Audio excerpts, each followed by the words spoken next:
Family and fellow soldiers, I'm the Professor, and this is the Moment of Truth.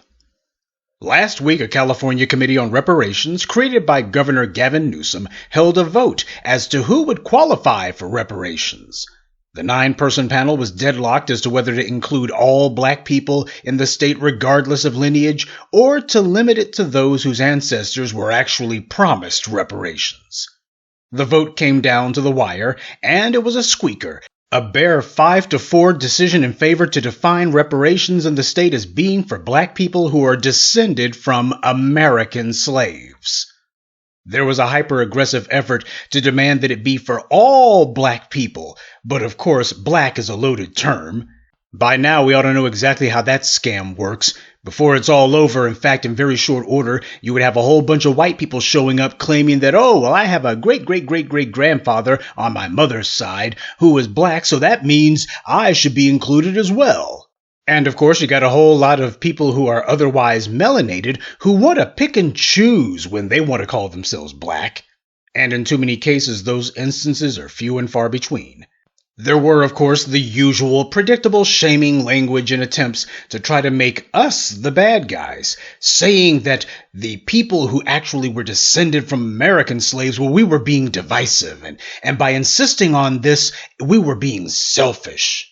Terms that never come up when talking about how non-FBA DAS people make demands for programs and laws that we fought to bring into the world.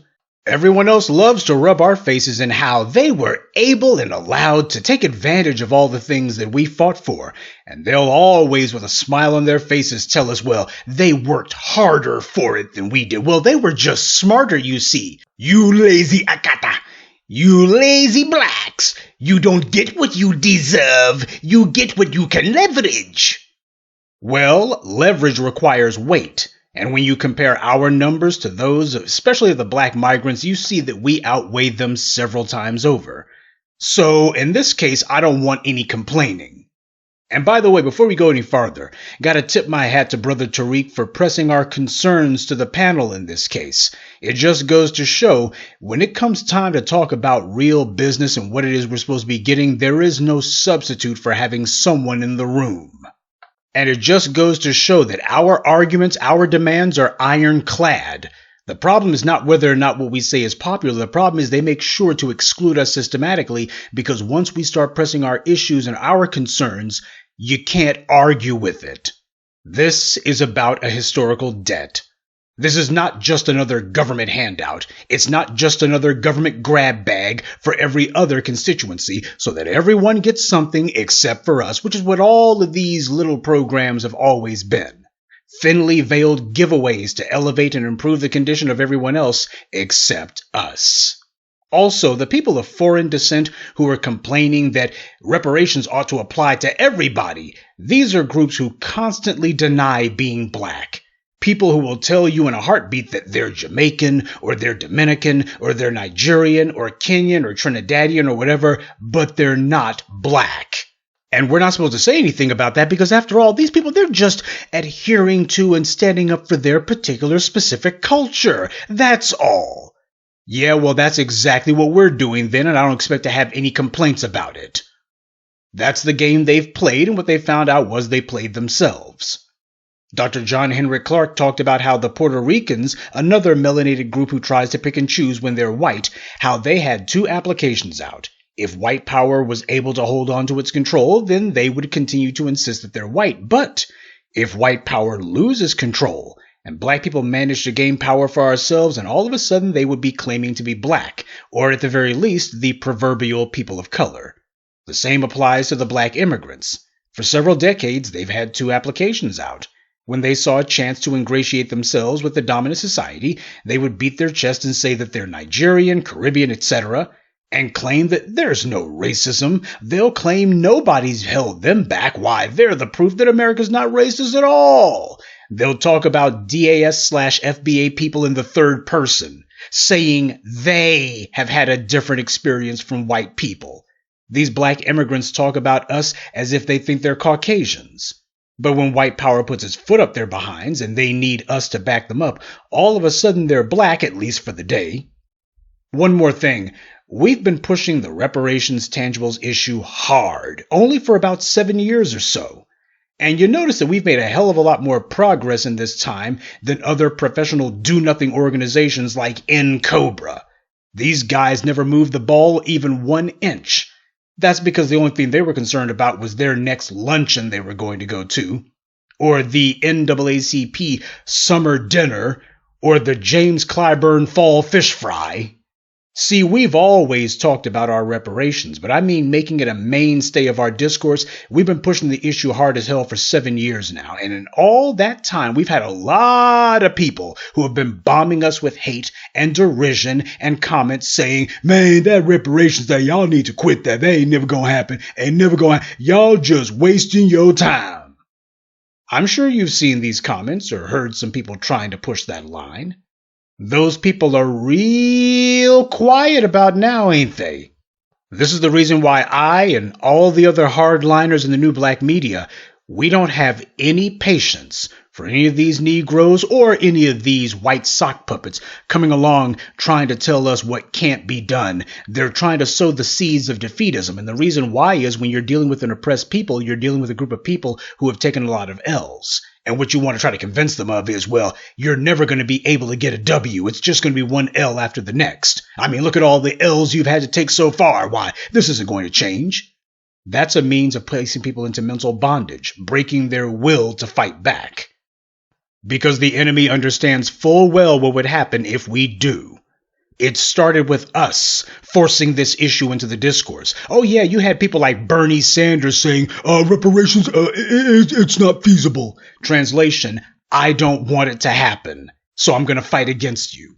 And of course, Kamala Harris, who is from California, by the way, who famously said, so I'm not going to sit here and say I'm going to do something that is only going to benefit black people. No!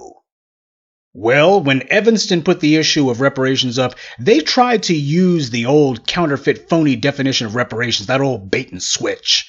Something that was a blatant sop to white business interests. What's their idea of reparations? Well, we're going to give you how about a housing grant?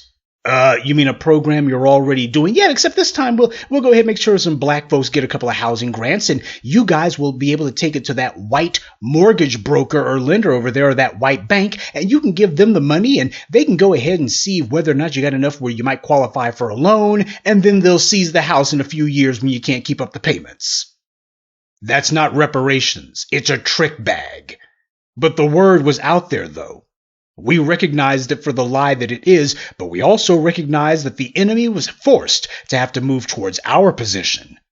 Even if only to try to manipulate us, we hadn't given up. The enemy had been forced to make some sort of concession and pretend to be addressing our demand. We understood that it was just a matter now of keeping the arm on the bastards and making sure that we put the muscle on them so that, you're going to stay on reparations all right, but we're going to be the ones who define what it is. And so then people moved on to the other states. California is not done. It's too early to declare victory, even in California. But we can declare a victory. And congratulations to the people who are on the ground out there, who worked to make this moment happen. The days of us having our interests diluted and watered down and having everybody else elbow us aside and bogart us are over. Now, the reason I bring this up is to ask you all a question. Did this moment come about as the result of intersectionalism?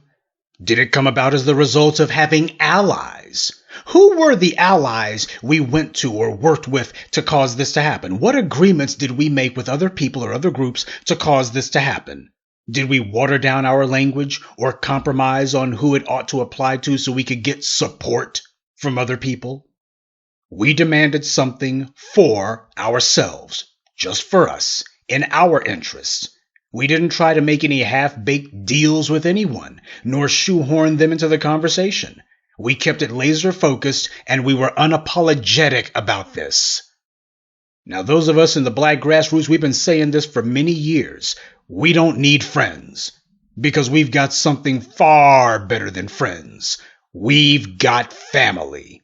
Tens of millions of them. And as Dr. Clark said, once we figure that out, we'll realize that we don't need to be watering down our agenda or trying to get others to lend their voices to our cause. We get on code, and we'll find we've already got all the support we need. See, what our people need to understand, and I'm specifically talking about we who came out of slavery in the United States, is that even black immigrants know the hustle they've been trying to run.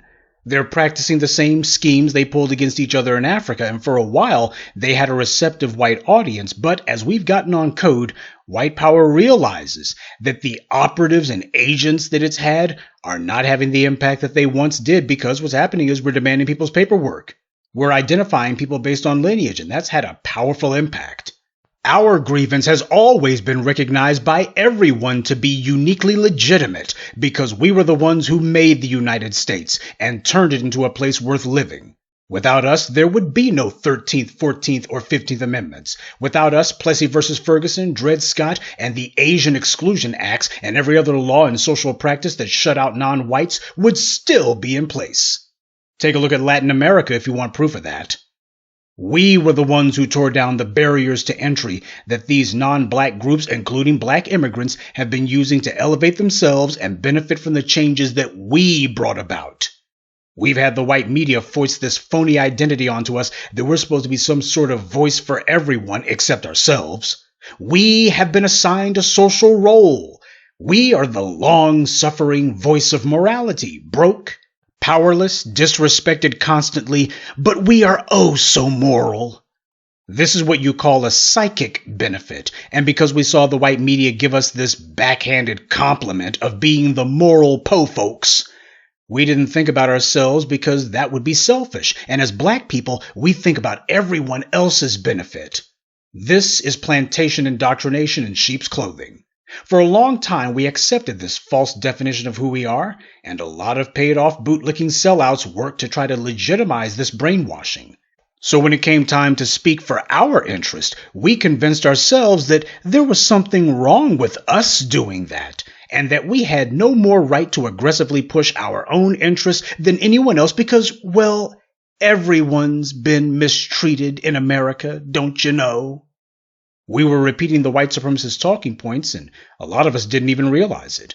Well, now there's a generation who has rejected this programming.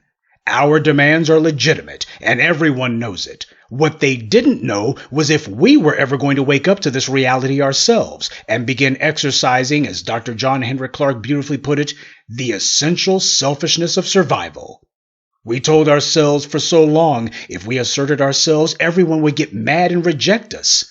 Well, so what? The problem wasn't that we were being rejected. We've always been rejected. And we know it. The problem is we live in mortal fear of having that rejection confirmed. That makes no sense at all for our group. The way we've been treated, we've never been popular with these other groups to begin with. We had nothing to lose, and yet we were frozen with indecision, desperate not to lose some popularity or inclusion that never existed in the first place. So for the West Coast family who elbowed their way into the conversation and made sure that this discussion was going to be conducted along the right terms, take a bow.